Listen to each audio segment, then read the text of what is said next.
మద్యం కేసులో అరెస్టైన BRS MLC కవితకు బెయిల్ మంజూరు చేస్తూ సుప్రీంకోర్టు కీలక వ్యాఖ్యలు చేసింది.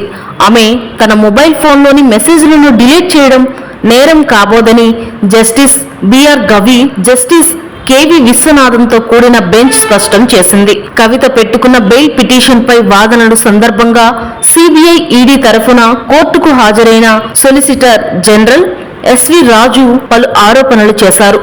కవిత తన మొబైల్ ఫోన్లోని మెసేజ్లను డిలీట్ చేయడంతో పాటు వాటిని ఆమె ఫార్మాట్ చేసి సాక్ష్యాలను చెరిపివేశారని ఆరోపించారు.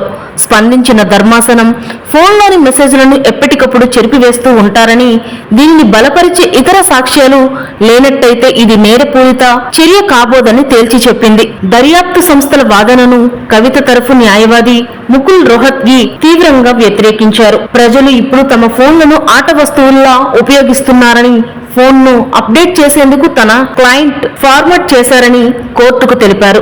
ఆయన వాదనతో అంగీకరించిన సుప్రీం ధర్మాసనం మెసేజ్లను డిలీట్ చేయడం, ఫార్మాట్ చేయడం నేరం కాబోదని పేర్కొంది. ఫోన్ అనేది ప్రైవేట్ విషయమని, అందులో ఇతర విషయాలు కూడా ఉంటాయని జస్టిస్ విశ్వనాథన్ తెలిపారు. గ్రూపుల నుంచి వచ్చే మెసేజ్లతో ఫోన్ నిండిపోతుందని, కాబట్టి వచ్చిన మెసేజ్లను వచ్చినట్టు డిలీట్ చేయడం తనకు అలవాటని వివరించారు.